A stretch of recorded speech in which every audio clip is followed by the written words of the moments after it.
Como siempre que tenemos oportunidad de platicar, saludamos con mucho gusto en la línea telefónica al senador Emilio Álvarez y Casas. Senador, muy buenas tardes, gracias por estar con nosotros. Brenda Elia, muy buenas tardes, saludos, ¿cómo están? Muy bien, muchísimas gracias. Un gravísimo error, senador, lo que sucedió el día de ayer en esta votación sobre prisión preventiva. ¿Por qué? ¿Por qué lo califica de esta forma? Si estuviéramos en un lugar donde tuviéramos la certeza que la policía actúa muy bien, los ministerios públicos son de mucha confianza y los jueces son un ejemplo de honestidad, sería una reforma muy buena. Pero como no es el caso, el escenario tendencial es que se van a llenar las cárceles de pobres, porque ya no tendrá ni siquiera que hacerse un juicio. Basta una denuncia y que el juez, que pudiera estar comprado, el Ministerio Público que pudiera estar comprado, el policía que pudiera sembrar una arma, pudiera inventar un delito, fabricar un culpable, para que la gente vaya a la cárcel. Esos delitos ya estaban tipificados en el Código de Procedimientos Penales.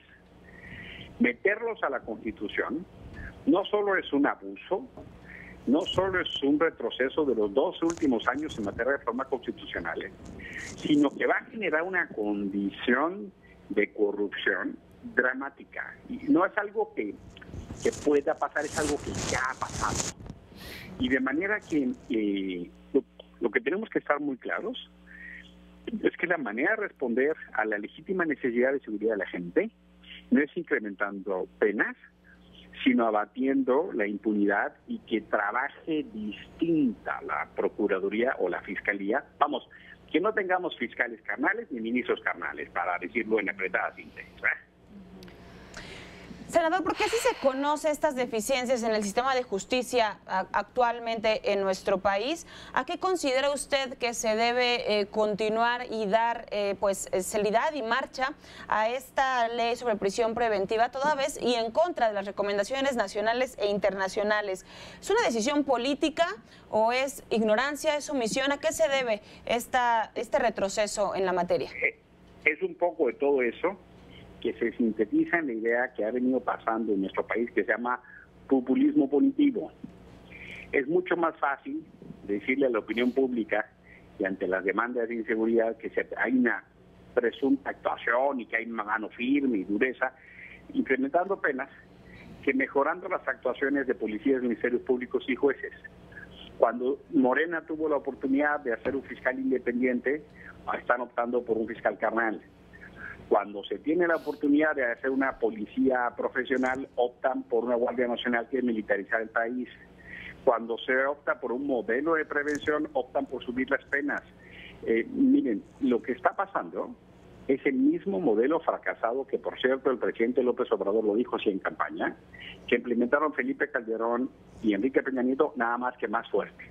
Es la misma receta para tratar de satisfacer al monstruo de la opinión pública, la legítima necesidad de seguridad de la gente, pero de una manera muy perversa, porque la verdad de las cosas es que lo que va a pasar es que las cárceles se van a llevar de jóvenes pobres, muchos de ellos ni siquiera verdaderos culpables. Para que tengamos un dato de la dimensión, hoy en México, casi 4 de cada 10 personas en un reclusorio no tienen sentencia. 4 de cada 10. Y se supone que la prisión es la última razón, le dicen la última ratio.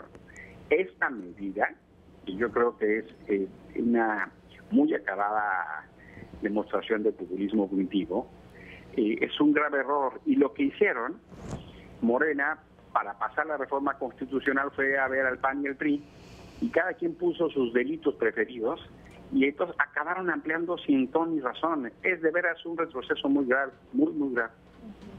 Brenda Peña, adelante. ¿Qué tal? Muy buenas tardes. Le saluda Brenda Peña. Brenda, buenas tardes.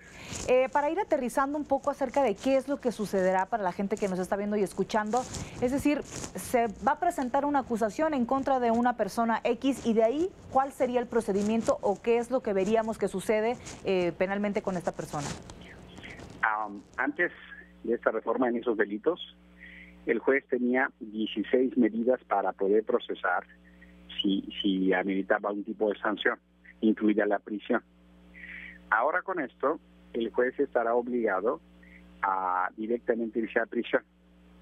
Si el Ministerio Público por ejemplo, le dice, no, pues es que usted estaba cargando un arma del uso exclusivo del ejército. Oiga, pero yo no lo traía. No, usted lo traía y mire, aquí está el arma. Oiga, pero no, yo no. Y si el juez considera que es suficiente, se va a la cárcel para investigar si usted es culpable. La Constitución dice que hay la presunción de inocencia. Esta medida de la prisión preventiva oficiosa es presunción de culpabilidad. Es decir, uno se va a la cárcel, investigan y eventualmente va a salir y le van a decir, ay, disculpen, me equivoqué. Y eso es muy grave, porque puede haber casos, por supuesto, de extorsión, de abuso. Son las maneras en las que se manda a contener a los periodistas críticos, a la oposición, a los líderes sociales, a los defensores de derechos humanos o a los enemigos políticos. Se utiliza mucho el abuso del derecho penal para ese tipo de cosas. Operaciones como esta, el día de ayer en el Senado de la República, en contraste con, se busca actualmente en nuestro país implementar el nuevo sistema de justicia penal, que va lento, pero se está trabajando en ello, en contraste con decisiones como las de ayer en el Senado. ¿Qué refleja y, por supuesto, los riesgos? Justo lo que queríamos era un sistema que gradualmente se decidió en el 2008, pero se implementó en el 2016. Teníamos 2 años. Con esto, lo que se está haciendo es se está dinamitando un sistema en materia de una reforma. Y hay quien dice, no, hombre, la puerta giratoria. No, no es cierto. Solo el año pasado hubo más de 12,000 personas, por ejemplo, en delitos relacionados a asalto a transporte. Ya hay sanciones. El problema fue que no se ha preparado de manera suficiente el Ministerio Público. Los jueces se han preparado más. Y por eso le están rebotando las cosas. Lo que se tiene que entender es que la policía y la fiscalía tienen que investigar, no fabricar culpables. Lo que hicieron ayer fue darle más armas a los que fabrican culpables, que es muy fácil para responder a la exigencia de la sociedad civil y de la sociedad toda en materia de justicia. Esta medida en realidad erosiona todos los avances que habíamos tenido en los últimos 12 años. Yo le decía a un senador del PRI, no los entiendo. Ustedes fueron parte de los arquitectos institucionales de eso y en una tarde lo echan a perder. Yo le decía a los de Morena, ustedes cuando oposición criticaban esto, ustedes cuando oposición le decían a Peña de Calderón, eso es populismo punitivo, y ahora lo hacen. Del PAN, pues miren, y se los dije a los compañeros, en 3 años voy a venir a decirles, llenaron las cárceles de pobres. Y aún así no les importó. De veras, a mí me pareció ayer pues una cosa muy triste. Además, al final lo celebraban como si estuvieran celebrando la batalla de Puebla, pues, ¿no? Es un grave error, la verdad. Yo lo lamento mucho. Ojalá que en la Cámara de Diputados haya la sensatez de no buscar la salida fácil, que signifique nada más subir las penas sin cambiar el desastre del aparato de justicia.